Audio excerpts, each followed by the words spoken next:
Hello, everybody. My name is Leon, and I'm here with my friend Shubham. And he's from Nepal, but has been growing here. I don't know if that makes sense. He's been here in Japan for almost like the I'd rest of your say life. 9 or 10 years, 9 or 10 years. More Maybe- than that. More than maybe that. more. Right. He's been here for so long, and he studied here, Okinawa and Aichi, this prefecture here. Yeah. And so you've been here for long. You've also been you're from Nepal, which is a very exotic country, in my opinion. Really. I I want to hear your opinion about Nepal later on, but I'm not. Yeah. Now, what's your favorite part about Japan? What's your favorite? It's good. Japan's not really my favorite. Mm-hmm. Just kidding. Wow. Just kidding. Okay. But okay. I was gonna say. I really like the nature. Oh, nature. That's Funny coming from me, but I like Japan in general. I like the food. I like the culture for some reason. Like I was really influenced by animes and like the Japanese culture from my childhood. Because I really, then I really remember this stuff that I see, and I'm like, damn, this is Japan. Like, I like this place. I like the trees, the style of trees. Mostly pine. Yeah. And like, I like the people. I like the kimono. I like the historical samurais. I like their swords. I was really a fan of the samurais when I was a kid. So I think the cultural and the natural aspects of Japan really intrigue me. Okay.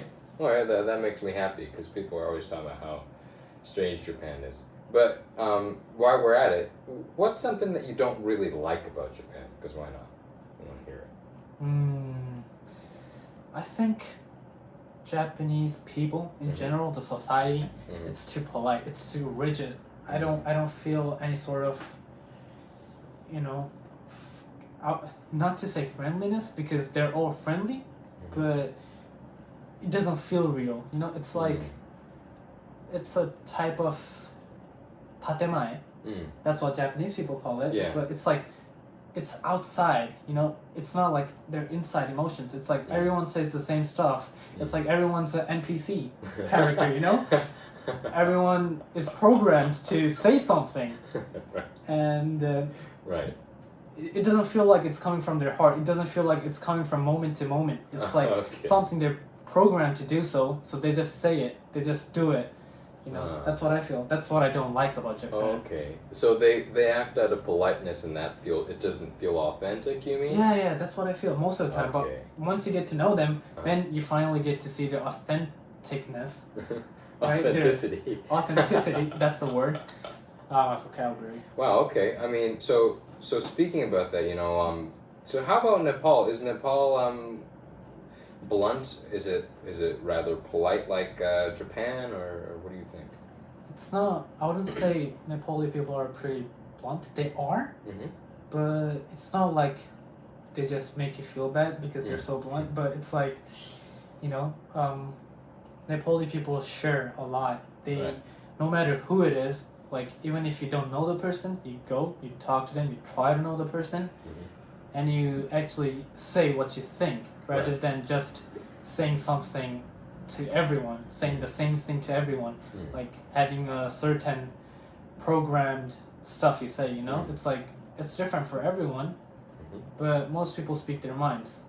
That's how I would describe Nepali people compared to like Japanese people. Right, okay. Huh.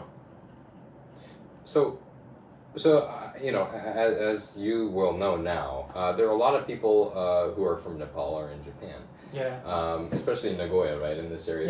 There's a lot. There's a lot. I mean, I'm walking back from. So we usually walk together, but we'll like see a couple, or maybe if we don't, we'll see them anyway. Yeah, we do. Right, and what's one thing that is like a culture shock for most Nepali people? Because for me, right, from a Japanese person, when I see a Nepal person, I'm thinking, oh, that's a foreigner.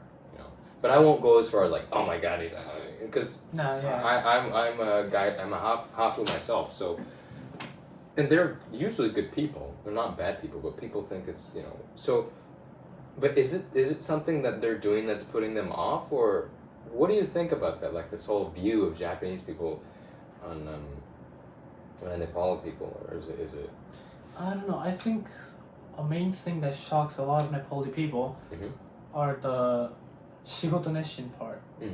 You know, how dedicated they are to the working, how dedicated they are to society. Yeah. It's like work, Mm-hmm. maybe sleep, then work again, you know? Yeah. It's like, I think that's what surprises a lot of Nepali people. They're like, how dedicated Japanese people are to working, Right. to the society, Mm-hmm. and less to their entertainment, maybe.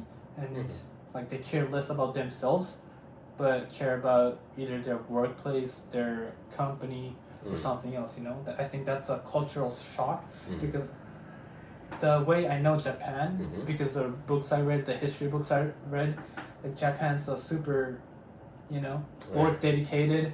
Yeah. They're super like They're dedicated. Like I read the military books, and they're like super dedicated to their military.